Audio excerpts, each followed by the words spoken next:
John Ramirez एक ऐसी शख्सियत है जो आज के दौर में स्पिरिचुअल वॉरफेयर और ऑकल्ट डिलीवरेंस की ग्लोबल इंडस्ट्री में एक पावर हाउस बन चुका है। उनका क्लेम है कि वो न्यूयॉर्क सिटी के अंधेरे इलाकों में एक हाई रैंकिंग सैटेनिक प्रीस्ट यानी वॉरलॉक रहे हैं, जिन्होंने डायरेक्ट सेटन से मुलाकात की और उसके एम्पायर के लिए काम किया है। आज वो एक क्रिश्चियन इवेंजलिस्ट है जो दुनिया भर के चर्चेज और पॉडकास्ट पर जाकर अपनी खौफनाक और सेंसेशनल कहानी सुनाते हैं। तो आज की वीडियो में हम उनके द्वारा की गई क्लेम्स पे ही बातें करने वाले हैं। So now with that said, let's roll the intro.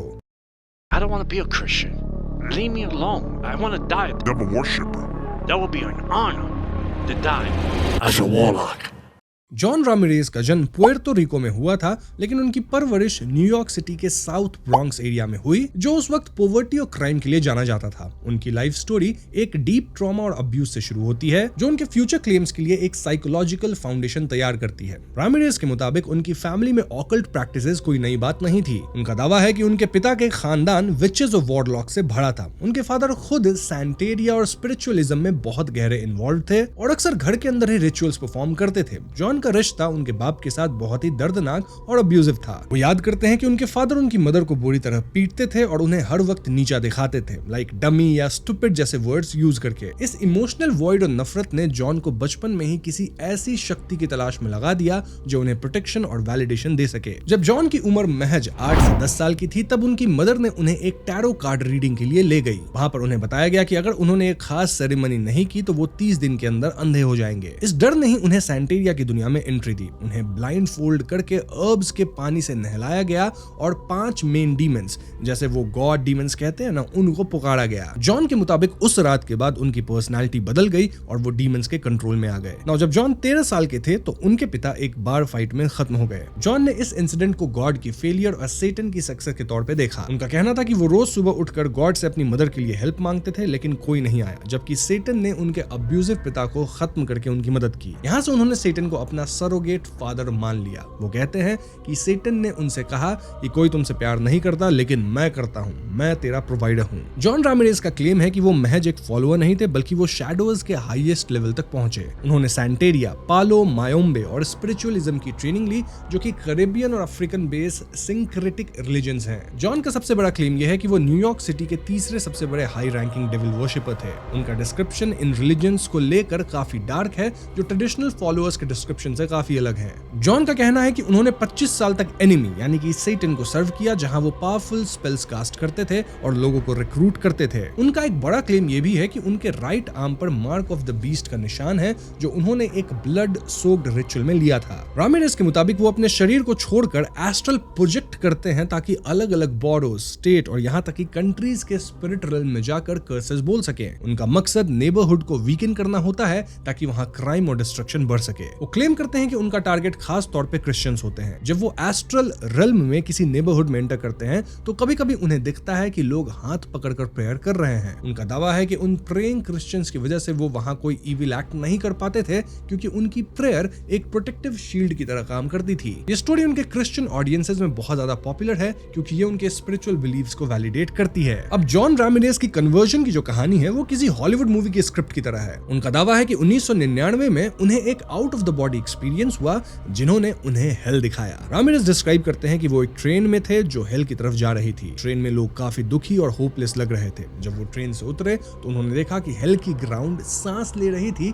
जैसे कोई जिंदा इंसान हो। वहां पर उन्हें सेटन मिला, लेकिन इस बार वो कोई दोस्त नहीं बल्कि एक भयानक दुश्मन की तरह था। सेटन ने उन्हें धमकी दी कि वो उन्हें खत्म कर देगा, क्योंकि जॉन उसके किंगडम के सीक्रेट्स जानते थे और वो ह्यूमैनिटी को बिट्रे कर रहे थे। जॉन का दावा है कि उस वक्त उनके हाथ में एक 3 फुट का क्रॉस जाहिर हुआ और उसकी पावर से सेटन गिर गया। इसके तुरंत बाद जॉन अपने बॉडी में वापस आ गए, जैसे किसी ने उन्हें इलेक्ट्रिकल शॉक दिया हो। इस एक्सपीरियंस ने उन्हें हमेशा के लिए बदल दिया और उन्होंने जीसस क्राइस्ट को अपना सेवियर मान लिया। कन्वर्जन के बाद जॉन ने अपने 150 पाउंड्स के कोल्ड रन और सारे सैटेनिक आइटम्स को फेंक दिया। उनका कहना है कि उन्हें एक महीने तक डिमोनिक अटैक्स का सामना करना पड़ा, जहां डीमंस उन्हें सोते वक्त चोक करने लगते थे, मतलब गला दबाने की कोशिश करते थे। इनफैक्ट उनका दावा है कि उनकी मदर, डॉटर और एक्स वाइफ ने भी बाद में क्रिश्चियनिटी अडॉप्ट कर ली। इसके बाद वो time times square church New York में डेविड विल्करसन के अंदर ग्रो हुए, जो उनके स्पिरिचुअल फादर बने। अब एक कॉमन सवाल ये उठता है कि जॉन रामिरेज इतने सक्सेसफुल कैसे हो गए, मतलब उनकी वेल्थ का राज क्या है? क्या उनका एक्स सेटेनिस्ट का जो ब्रांड है वही उनकी ग्लोबल मिनिस्ट्री है? वेल, जॉन रामिरेज मिनिस्ट्रीज एक ऑर्गेनाइज्ड बिजनेस की तरह चलती है जिसके कई रेवेन्यू स्ट्रीम्स हैं, जैसे कि बुक सेल्स। उन्होंने कई बेस्ट सेलिंग बुक्स लिखी हैं जो क्रिश्चियन बुक स्टोर्स और अमेज़न पे काफी हिट हैं। इसके अलावा वो ई कोर्सेज चलाते हैं, ट्रेनिंग देते हैं, वहां से भी काफी कमाई होती है। Then speaking engagements like church में जाते हैं, रैलीज में जाते हैं, पॉडकास्ट पे आते हैं,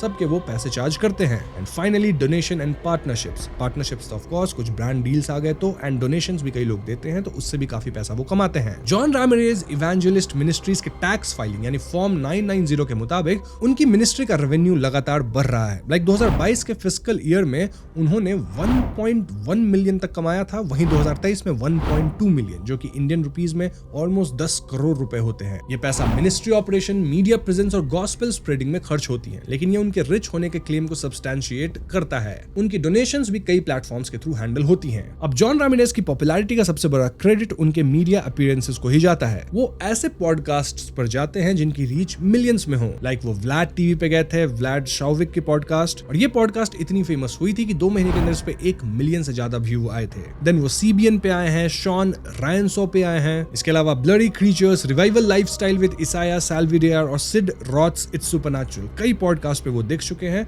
और इनसे उनका जो प्रेजेंस है वो बढ़ता है। इन पॉडकास्ट पे वो अक्सर ऐसी बातें करते हैं जो कंट्रोवर्शियल होती है, जैसे सुपर बोल हाफ टाइम शो का डिमोनिक होना या हैलोवीन रिचुअल से लीगल राइट्स देना and all that. John Ramirez की स्टोरी जितनी फैसिनेटिंग है उतनी ही उन पर स्केप्टिसिज्म भी है। लाइक लोग इसको सच नहीं मानते। कई स्कॉलर्स और यहाँ तक कि दूसरे सेटेनिस्ट्स उनके क्लेम को चैलेंज करते हैं। जॉन दावा करते हैं कि वो न्यूयॉर्क के 3rd हाईएस्ट रैंक के प्रीस्ट थे, लेकिन सैंटेरिया और पॉलो मायोम्बे जैसे रिलीजन्स में ऐसा कोई सेंट्रल रैंकिंग सिस्टम होता ही नहीं है। इन ग्रुप्स में हायरार्की लोकल गॉड फैमिलीज तक लिमिटेड होती है। क्रिटिक्स कहते हैं कि 3rd हाईएस्ट जैसा नंबर सिर्फ ऑडियंस को इंप्रेस करने के लिए इन्वेंट किया गया है। देन रियल वर्ल्ड सेटेनिस्ट जैसे कि एंटन लेवे की चर्च ऑफ सेटन या द सैटेनिक टेंपल, ये जॉन को डिस्क्राइब करते हैं कि वो हॉलीवुड स्टाइल डेविल वर्शिप है। मतलब ये ज्यादातर एस्थेटिक है और वो रियल सेटन में नहीं मानते बल्कि उसे इंडिविजुअलिटी का एक सिंबल मानते हैं। ये पूरी तरह थियस्टिक है जो क्रिश्चियंस के माइंड में बसे हुए डर को टारगेट करता है। नाउ बाइबल स्कॉलर्स ने भी उनके क्लेम्स में होल्स ढूंढे हैं। मिसाल के तौर पे उनका साल्म 139.8